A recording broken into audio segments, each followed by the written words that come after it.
5 million. According to the Alzheimer's Association, as of 2016, that is the number of people living in the United States suffering from Alzheimer's disease. While this disease may not affect you personally, the Alzheimer's Association also reports that every 66 seconds, someone gets diagnosed with Alzheimer's disease and must alter their lives and their family's lives in order to adapt to their changing mental and physical condition. So the scary truth is that over a lifetime, the majority of people will somehow be touched by Alzheimer's disease. And it's so important to stay informed. Recently, I've had the opportunity to spend time at the C.J. E. Lieberman Center for Health and Rehabilitation located in Skokie, Illinois. Spending time there, it's a nursing home and it has floors catered to a huge variety of residents and one floor specifically dedicated to those with Alzheimer's disease. Spending time there and researching additional websites with Alzheimer's information has allowed me to become informed on this topic. And today we're going to talk about what Alzheimer's is, treatments and preventative measures, and how to help a loved one who's suffering from Alzheimer's disease. So, Alzheimer's disease is the most common form of dementia, but it is not a normal part of aging, even though some people think it is. It's an irreversible and progressive brain disorder, and it slowly destroys your memory and thinking skills and eventually your ability to carry out simple tasks. It generally progresses in 3 slow stages, ranging from mild to moderate to severe, but it's often hard to tell what stage someone is in because the symptoms overlap. And additionally, the symptoms worsen over time and each person's case is unique. But according to the Alzheimer's Society and research done in 2016, the earliest symptoms of Alzheimer's are often memory lapses, and most commonly they're regarding recently learned information or current events that have just happened. But as the disease develops, additional problems arise with thinking and communicating and processing information, and those struggling have difficulty with language, orientation, and planning. So, in the final stages of Alzheimer's, people often need caregivers because they struggle with delusions and hallucinations and begin to act in ways that are uncharacteristic for themselves. So they have a caregiver there to help them with day-to-day activities. According to the National Institute on Aging, which has done a variety of research on the brain of those suffering with Alzheimer's, a common symptom for all those suffering with Alzheimer's are plaques and tangles on the brain.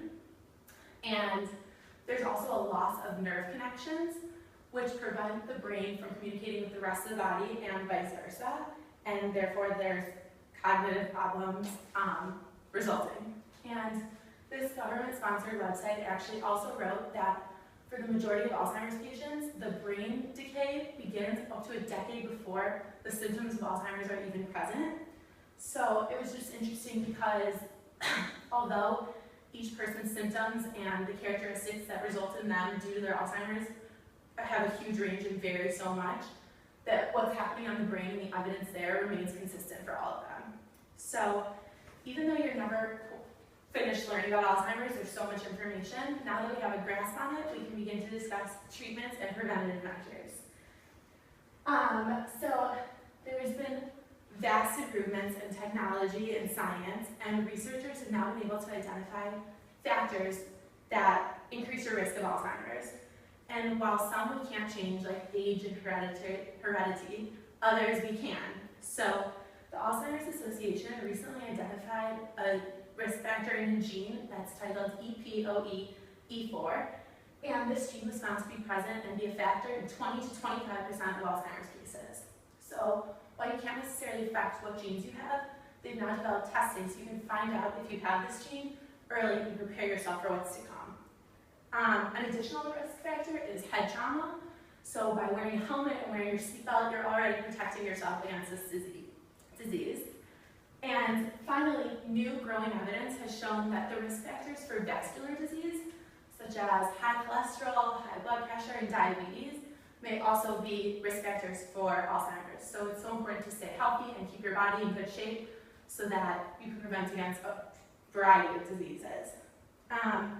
If unfortunately your life is affected by Alzheimer's, the treatment options are abundant.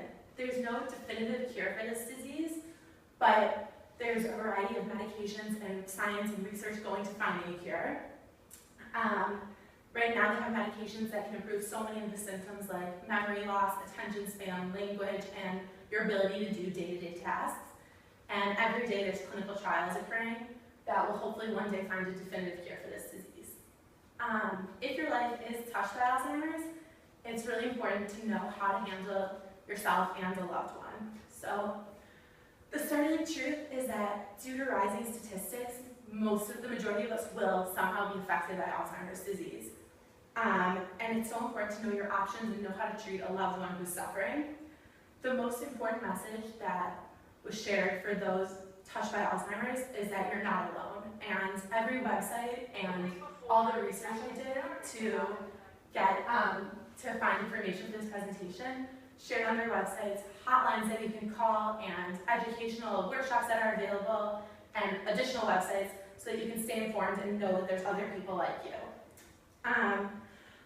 And there's a lot of options for placement if a loved one has Alzheimer's. So there's nursing homes, or you can pay for caregivers, or you can give care yourself. And according to an article published in 2015 by the Public Library of Science, they found in that year there was over 15 million caregivers giving over 18.1 billion hours of unpaid care to those suffering from Alzheimer's. So there's so many people out there going through the same thing that you are, and it's important to know and keep in mind. And while support must be specific to your situation and your patient and your loved one, a lot of the stuff remains consistent. So it's so important to treat the person with respect and dignity and make sure they know that no matter what happens, they're valued and supported.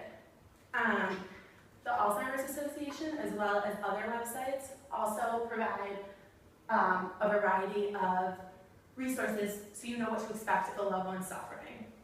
And to continue to show love for people in the later stages of Alzheimer's, you can do that using their senses. So a tip that was given in a lot of resources was to cook them a meal they like, or brush their hair, or play their favorite music, just to show that they're still loved, and even if you can't communicate how you used to, the bond is still there.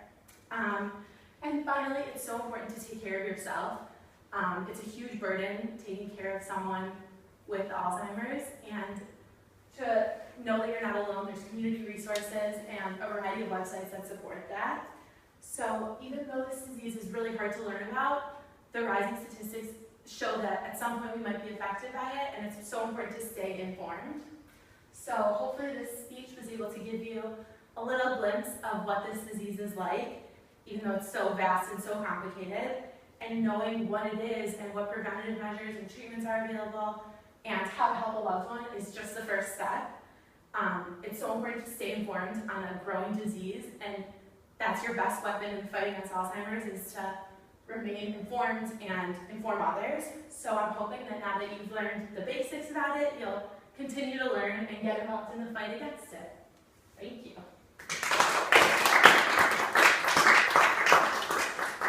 Any questions? Yes. What was the reason that you were at CJE Leader this summer? I'm actually getting my nursing assistant certification this summer. So I've spent time there working on the Alzheimer's floor and working on getting hours for my clinicals. Great. All right, thank you. Thank you.